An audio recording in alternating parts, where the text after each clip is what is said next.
Hello, everyone, and welcome. We've got another tournament for you this week, or this weekend, I should say. 4 days of action. William Stewart here alongside me is Mr. Nick DeShera. Here we go, folks, with the Filthy Assassin Darts Throwdown. Nick, happy to have you here once again, buddy. Oh, dude, happy to be back in Wisconsin. Everyone out here is already so welcoming. The players are fired up, and we got a great match to start us off today for our Pro-Am coverage here for the Filthy Assassin Throwdown in Sturtevant, Wisconsin.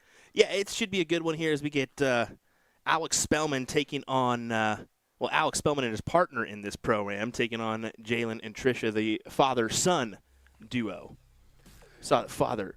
Mother. Mother. Mother. Jeez, son. I'm all over the place already. Hi, guys. Welcome to our first match. Hello. of the day. Hello. All right, so it's 3-0. I'm all over it. 501 cricket here for our best 2 out of 3 format. As we'll hook the line and get it reeled in here. We'll get it dialed in. And Get it dialed in. I am excited to see this one, though. It is going to be the 501 split bull, double out, freeze rule enabled, of course. So there should be some interesting scenarios with scoring here that we'll get into as they come along here. And gentlemen, you just saw throw that is Paul playing with Alex Spellman. And, of course, this is Trisha, the mother of Jalen. Not the father, that's for sure. She's going to butcher me for that one, by the way. I just know it. Yeah, looking forward to it. And honestly, I do believe there wasn't, in looking at the field, there was only a handful of women that got into it. So to see, because it's just a true Pro-Am. So if you're above a 65 player rating or more, you're considered a pro. So it's cool to see that they are doing the familial duo. Dudo, whatever. Yeah. We'll get it taken care of here. Let's get a couple in here, and we'll be all right.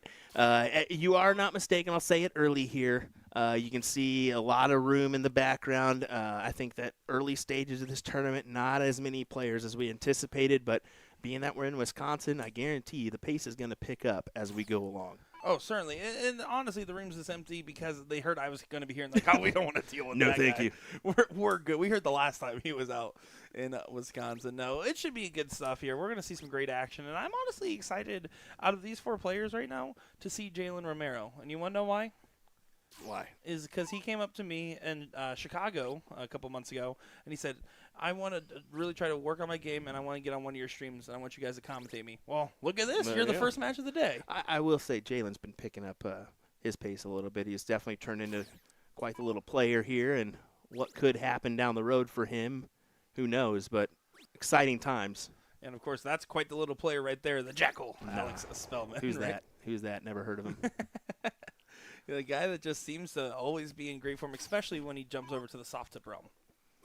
Definitely so. I don't know how he manages to put in the work he does, and I think a lot of it has to do with the angle of his approach, and he predominantly plays steel tip and just dabbles in the soft tip side. So when he goes over, it's kind of, I don't know. It's that seems what I do, so it seems to be easier on the soft tip side, just a little bit bigger target, yada yada. Yeah, and it's funny. The biggest thing that you'll see players that play steel that then jump to soft, one of their biggest problems is they just sometimes defocus a little bit more than they typically would because they are like, oh, it's a bigger segment. They're not as locked in. Alex has clearly gone over that hump as the 2-time invitational champion.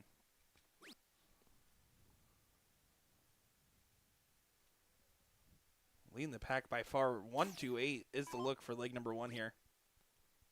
Doesn't even have to go to the bull if he doesn't want to. No danger of freeze. Oh, beautiful. He's going to. Why not? Why not? Right in the double bit too.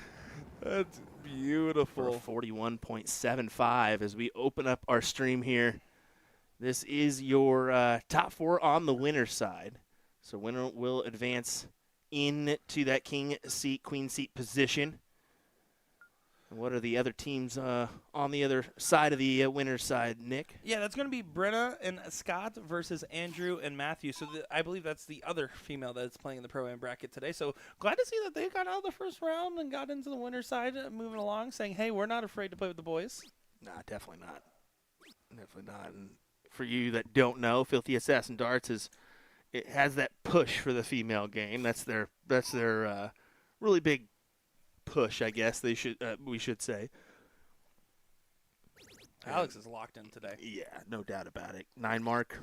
Of course. Yeah. Of course. Yeah.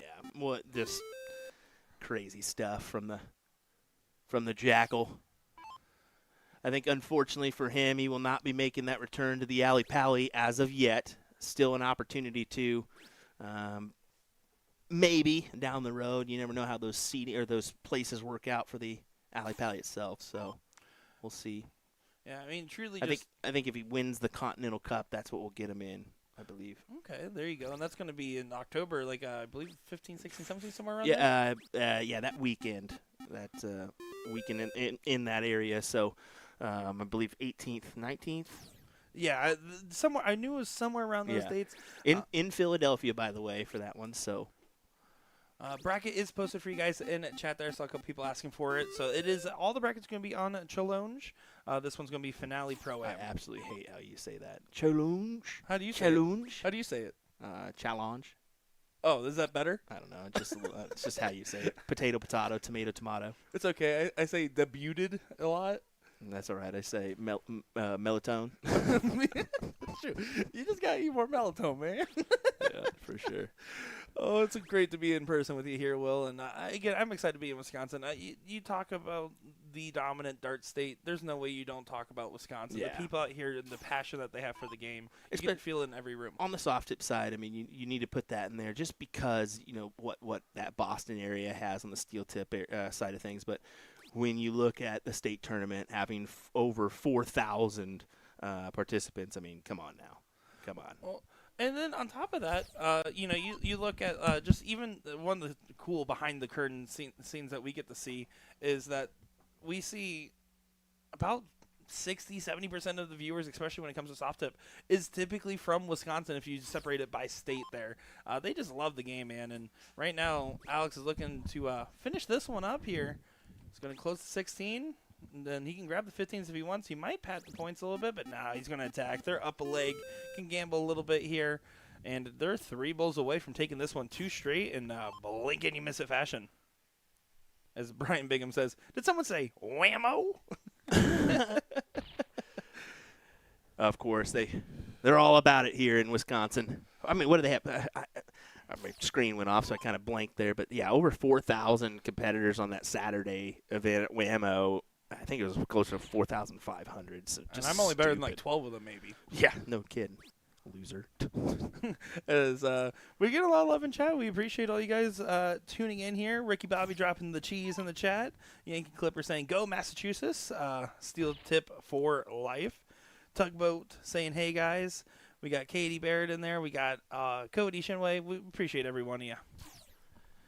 I'll just go ahead and take that scoreboard away since this is going to be a 2-0 and I didn't update it. So, yeah, just good stuff from Alex there as he's able to put it away. We'll take a good look at the overhead view here just so you guys can see what we got going on. We'll take a peek up top. Nice little area for this one, as you can see. We do have the bar back there as well. Looks like we're a little bit off on our... We're a little. There we go. There we go. Our camera's been drinking a little bit, guys. Clearly. or will. No, I'm just kidding. No. We would never, ever do that. All right, more action coming your way here, folks. We'll get squared away. We'll get all those little things tidied up here as we continue our coverage of this second annual Filthy Assassin Darts Throwdown. So, yeah, happy to be here in the Wisconsin area, Sturdivant to be exact, at the Fountain Banquet Hall here. So if you're in the area, come on down. Still a good amount of events today, a few more. We'll say that. We got the 01 singles happening at 3 p.m. That's going to be a pro, open, and then a 45 cap. And then you also have 7 p.m. tonight. That's going to be a blind draw with $800 added, and it's open to all. That's a NATO event as well. And also, I believe in the blind draw, they're sponsoring you to play in it, Will. I don't know about that. We'll see. Guys, we appreciate each and every one of you guys. I get a quarter every time you drop a cheese emoji in chat. I want to see cheeses all over the chat here, guys. I guess so. All righty, folks. Hang tight. We're going to another matchup coming your way here in just a moment as we continue our coverage of this Pro-Am event. Thanks for joining us. William Stewart, Nick Durachi DeShera. We'll be right back.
Alrighty, welcome back, everyone.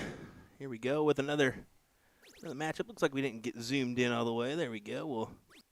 We'll help us out here. There we go.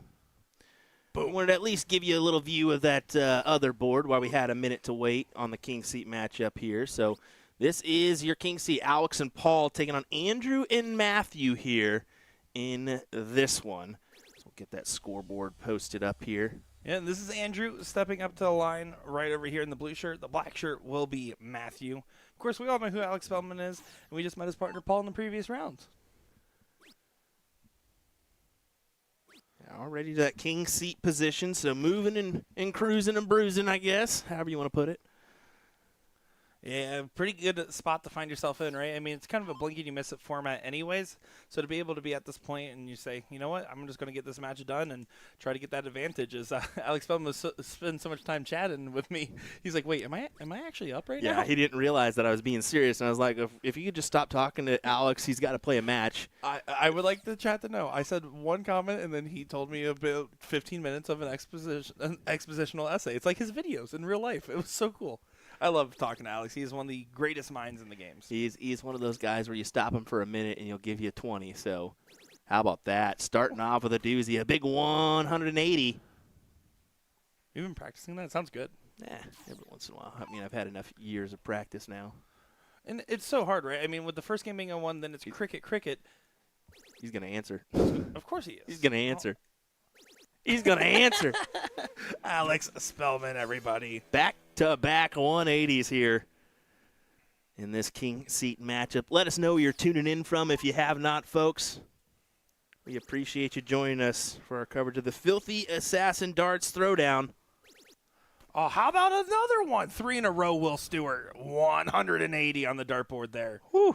Good shot there from Andrew. Just cueing in the replays here as we get underway. Well, now look at all this pressure on Paul, right? Paul isn't going right and left, and he doesn't find a useful trip here. There's a good chance that Alex might not even get a chance at an out since he's are only at 200 here.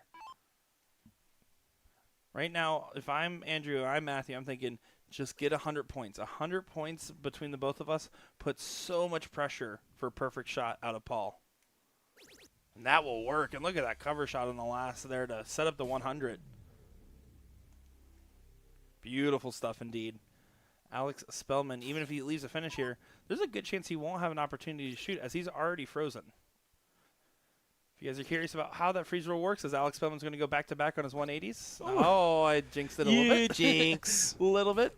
Is that Alex Spellman's partner score is higher than the combined score of the other team. The other team's currently sitting at 355 combined, meaning that Alex can't win until his partner's below that threshold.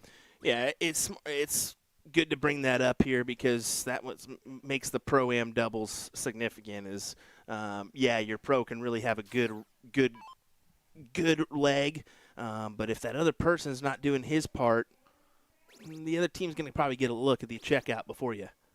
Well, and then even here, right? So, I mean, it's a solid visit, but Alex is guaranteed to be frozen no matter, even if Matt here busts. So, we're going to see what he does here. He's going to try to take out this 102 darts and just get it over with, taking advantage of the going first throw.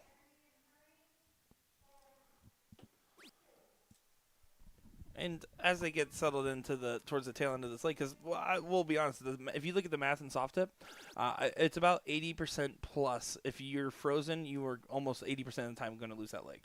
And while we look at this lake get to its finishing moments here, Danny Baggish and I had a discussion about this, and he thinks that the stronger scoring player as he does a little fake out there.